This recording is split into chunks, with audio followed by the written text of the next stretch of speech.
Hello friend, स्वागत है आपका अपने चैनल जेएमडी काउंसलिंग में। आज मैं आपके लिए जो टॉपिक लेके आया हूँ वो है आधुनिक भारत के इतिहास से ब्रिटिश भू राजस्व नीति। ब्रिटिश भू राजस्व नीति से तात्पर्य है ब्रिटिश के अधीन जब हमारा देश था तो उन्होंने भूमि पे कर के आधार पर कुछ नीतियां अपनाई थी।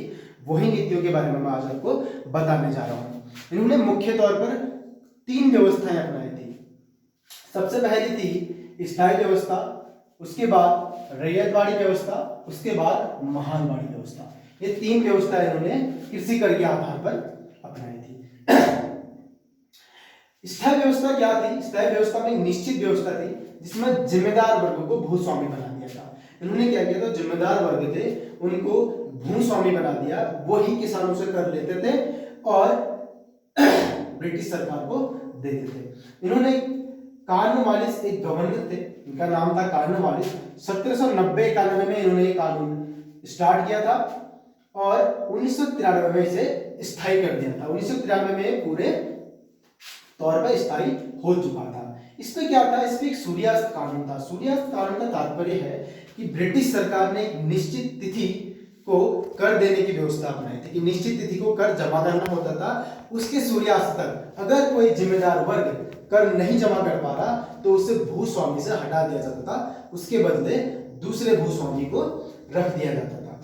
तो ये 10 वर्षीय लगान व्यवस्था थी, यानी 10 वर्ष तक निश्चित रहता था कि लगान इतना रहेगा, उसके बाद बढ़ने की आशंका होती थी। यह व्यवस्था मुख्य तौर पे बंगाल, बिहार, उड़ीसा और बनारस में लागू की गई थी, जो कि कृषि का 19% था। अब इसमें ब्रिटिश के हित क्या थे आपको पता ही है कि ब्रिटिश के पास एक निश्चित राशि आनी स्टार्ट हो गई थी। एक निश्चित राशि थी कि हर साल इतना आएगा, फिक्स था। उनसे उनकी जो अर्थव्यवस्था थी वो दिक्कत नहीं हो रही थी उनको उसे सॉल्व करने में, क्योंकि एक निश्चित राशि के रूप में यहां से आता था उनके पास। प्लस क्या था, इन्होंने जो व्यवस्था लागू की थी उससे इनके कर में बहुत ज्यादा इजाफा हुआ था। कम से कम 66 या 75% समथिंग इनका इजाफा कर में हो चुका था। ब्रिटिश हित ये थे। अब भारतीय हित क्या थे? भारतीय हित थे कि जो जिम्मेदार वर्ग था वो भारतीय था। तो इसमें क्या था? जिम्मेदार वर्ग उभर के आया और जिम्मेदार वर्ग थोड़ा बहुत, ज्यादा नहीं, थोड़ा बहुत धनी हो चुका था। यानी जिम्मेदार वर्ग इसमें विकसित हो चुका था। अब बात करेंगे नकारात्मक पहलू की। नकारात्मक पहलू क्या थे? इस व्यवस्था में एक निश्चित आय थी। तो क्या होता था कि अगर किसान किसी बाढ़ ग्रस्त या फिर किसी चीज से अगर फसल उत्पन्न ना भी हो पा रही तो भी किसानों को निश्चित कर देना ही होता था। इसके लिए क्या करते? जिम्मेदार लोग उनको प्रताड़ित करते थे। और जिम्मेदार वर्ग कभी कभी ऐसा भी था, क्योंकि निश्चित तो था नहीं, जिम्मेदार वर्ग चेंज होता रहता था, तो ये क्या करते थे? भूमि पे ज्यादा ध्यान नहीं देते थे, तो फल कम उगता था या फिर अनाज कम उगता था। लेकिन क्या थी? कर निश्चित था, कर उतना ही देना होता था। या फिर बात कर सकते हैं कि जो जिम्मेदार वर्ग था वो कर को अपने, क्योंकि 1/11वां भाग इसको मिलता था, तो कर को अपने लिए ज्यादा हो इसलिए कर ज्यादा वसूलता था कि उसको ज्यादा फायदा हो। इससे क्या होता था? किसानों का शोषण होता था। तो इसके मद्देनजर रखते हुए किसान जो थे भड़क गए थे और उन्होंने विद्रोह स्टार्ट कर दिया था। तो इसके बाद ये व्यवस्था जब फेल होने लगी तो उन्होंने दूसरी व्यवस्था अपनाई जो थी रैयतवाड़ी व्यवस्था। रैयतवाड़ी व्यवस्था क्या थी? इन्होंने फिर बिचौलियों को हटा दिया, यानी जिम्मेदार वर्ग को इन्होंने हटा दिया। फिर उन्होंने क्या किया? जो किसान वर्ग था, जो किसान थे, उनको ही भूस्वामी बना दिया। अब किसान वर्ग को ही भूस्वामी बना दिया, किसान ही मालिक हो गया। तो किसान ही अपना जो हिस्सा था खुद ही कर देता था, जितना इतना ही था कि उसके पास भूमि का मालिक बन चुका था। लेकिन भूमि जो थी वो तो ब्रिटिश के अधीन ही थी, तो कर तो उन्हें देना ही होता था। इसे कान रिड ने सबसे पहले स्टार्ट किया था 1972 में। मद्रास में एक बड़ा महल जगह है, वहां पे इन्होंने स्टार्ट किया था। तो ये अच्छी उन्नति कर रहा था, ये व्यवस्था अच्छी उन्नति कर रही थी। उसके बाद थॉमस मुनरो आए वहां के गवर्नर, उन्होंने पूर्ण मद्रास में 1920 में इसे लागू कर दिया। पूर्ण मद्रास में लागू हो गया था। ये 30 से 20 वर्ष का पुनर्निर्धारण होता था। 30 से 20 वर्षों में इसको पुनर्निर्धारण किया जाता था कि कितना कर लिया जाएगा, कौन कितना कर देगा, किस जगह से कितना कर आएगा, इसको 2020 से 30 वर्षों में निर्धारित करते हैं। कर में वृद्धिता लगान देने पर जमीन जब्त हो जाती थी। अगर कर में वृद्धि हो चुकी है, आप कर नहीं चुका पा रहे हैं, तो उसके लिए क्या होता था, जो आपकी जमीन था उसका कुछ हिस्सा या फिर पूरी जमीन को ये लोग जब्त कर लेते। लेकिन 1812 में इन्होंने एक नया कानून लागू किया जिसमें किसान अपनी जमीन बेच सकता था या फिर गिरवी रख सकता था। क्यों गिरवी रख सकता था और क्यों बेच सकता था? केवल और केवल कर चुकता करने के लिए। जो ब्रिटिश सरकार थी उसको कर देने के लिए वो अपनी जमीन बेच भी सकता था और गिरवी भी रख सकता था। मतलब उसको पूर्णतः स्वामी बना दिया, वो अपने स्वाभाविक तौर पर जमीन को बेच सकता था और गिरवी रख सकता था। और तो लगान की जो व्यवस्था थी वो 45 से 55% थी। 45 से 55% कर इनको ब्रिटिश सरकार को लगान के तौर पर देना होता था। अब ब्रिटिश हित तो इसमें आपको दिख ही रहे, लगान अच्छा खासा आ रहा है, बहुत ज्यादा व्यवस्थाएं थी। भारतीय हित, अब भारतीय हित में क्या था? कुछ नहीं, बस किसानों को इन्होंने भूस्वामी बना दिया। इतना ही हित था कि किसान भूमि का स्वामी बन चुका था। पहले जमींदार वर्ग था, अब किसान स्वयं अपने जो भूमि का स्वामी है। लेकिन इससे भी क्या हुआ, किसानों को कर देना होता था 45 से 55%, ये निश्चित था। पर वो क्या करते थे इसके लिए? उन्होंने क्या किया, जिम्मेदार वर्ग से कर्ज लेना स्टार्ट कर दिया। इससे क्या, महाजनी प्रथा, कृषि दासता, निर्धनीकरण और ग्रामीण ऋणग्रस्तता ने जन्म लेना शुरू कर दिया, जिससे किसानों का शोषण ही हुआ। जहां तक अगर आप पूरी व्यवस्था देखें तो इसमें किसानों का ही शोषण देखने को आपको मिल रहा है। यही इसके नकारात्मक पहलू है कि इसमें किसानों का शोषण हुआ। कर व्यवस्था बहुत ज्यादा थी, 45 से 55%। जमीन का मालिक होने के बावजूद भी किसान मालिक नहीं था, क्योंकि वह किसान को बेच या गिरवी रख के भी कर देना पड़ता था। उससे कर व्यवस्था उस पर थी। उसके बाद जब ये व्यवस्था ज्यादा नहीं चली, क्योंकि ज्यादातर किसानों ने अपनी जमीनें बेच दी, जमींदार वर्ग ज्यादा उभरने लगा, तो इन्होंने क्या किया, फिर महालवाड़ी व्यवस्था अपनाई।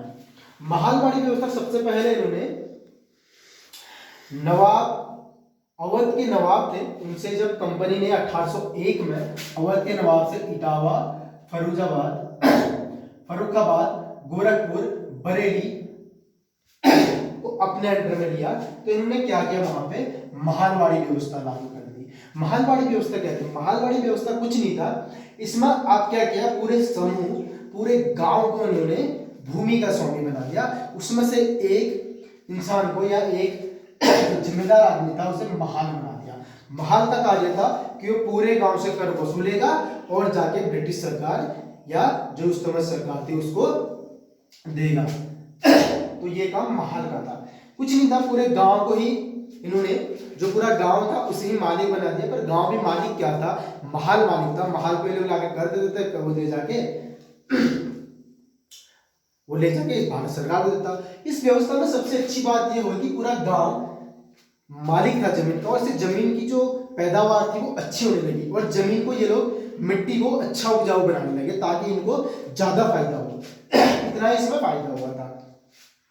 और 1804 में मराठा से इन्होंने पानीपत, सहारनपुर, आगरा और अलीगढ़ भी लिया था। यहाँ पे भी महालवाड़ी व्यवस्था अपनाई थी। 1801 में इन्होंने अवध के नवाब से इटावा, फर्रुखाबाद, गोरखपुर, बरेली और मिला लिया था। उसके बाद 1804 में मराठा से पानीपत, सहारनपुर, आगरा और अलीगढ़ को जीता था, वहां पे ये व्यवस्था की थी। उसके बाद मार्टिन बर्ड आए थे, जिन्होंने क्या की थी, थोड़ी सी इन्होंने ढील दी थी, यानी 66% इन्होंने कर लगाया था। 66% इन्होंने कर लगाया। उसके बाद बेटी ने इन्होंने 60% कर दिया, कम कर दिया। मार्टिन ने 66% लगाया था कर, जो कि ज्यादा ही समझ, 50% से ऊपर तो ज्यादा ही होता है किसान के लिए। तो 60% पूरे गांव के लिए कितना, 34% पूरे गांव के लिए रखा जाता था। 66% जो भारत सरकार, यानी माफ कीजिएगा, ब्रिटिश सरकार को दिया जाता था। उसके बाद बेटी का है, बेटुक ने थोड़ा सा कम करके 60% कर दिया। 60% भी ज्यादा ही था, 40% से पूरा गांव पलता था और 60% ब्रिटिश सरकार को जाता था। उसके बाद डलहौजी आए। डलहौजी माना जाता है कि सब शासकों में से डलहौजी थोड़ा दयापूर्ण शासक थे, ये माना जाता है। इन्होंने सहारनपुर नियम के अनुसार इसे 50% कर दिया, कम करके 50% कर दिया।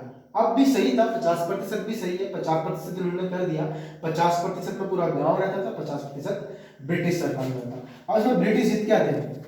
ब्रिटिश हित थे 50% जो न जाता था, 66% जो न जाता था, आमदनी उनकी जो थी बढ़ी रही थी, घट नहीं रही थी, यही ब्रिटिश हित थे। भारतीय हित, भारतीय हित क्या थे? पूरा गांव के पास अपनी जमीन हो चुकी थी, एक निश्चित भूमि पूरे गांव के पास थी, गांव उसमें अपने मन मर्जी अनुसार जो था कृषि उत्पादन कर सकता था। नकारात्मक पहलू क्या हो गए इसके? अब जो महल था गांव का, वो क्या करता था? अपने आप को उभारने लगा हुआ। इसने महल ने क्या किया कि खाद्य युक्त कृषि व्यवस्था में, खाद्य युक्त कृषि भूमि न करके इन्होंने नगदी कृषि बोना स्टार्ट कर दिया, क्योंकि इनको कर जाता था। इन्होंने नगद कृषि पे ज्यादा ध्यान देना शुरू कर दिया। इससे क्या हुआ? किसान लोग गरीबी का शिकार हो गए, भुखमरी का शिकार हो गए। तो किसानों के को जो था वो खाने के वांदे हो गए थे। महाल इसमें से थोड़ा बहुत धनी हो गए थे, हल्का सा धनी महाल भी बन चुके थे। ये शोषण करने लगे थे पूरे गांव में जो किसान थे उनका।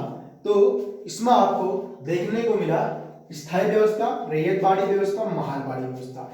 स्थायी व्यवस्था में कुछ नहीं है, जिम्मेदार वर्ग को भूस्वामी बना दिया था। रैयतवाड़ी व्यवस्था में जो बिचौलिए थे उनको हटाकर किसान को मालिक बना दिया था। महालवाड़ी व्यवस्था में पूरे गांव को मालिक बना दिया था। व्यवस्था क्या थी?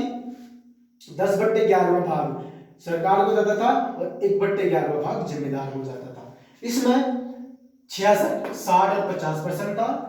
इसमें 45 से 55% भाग जो ब्रिटिश सरकार थी भारत से, उनको जाता था। तो लगभग इन्होंने पूरे भारत में व्यवस्था अपनाई। इससे कर में काफी ज्यादा उन्नति हुई और ब्रिटिश सरकार को इससे फायदा हुआ।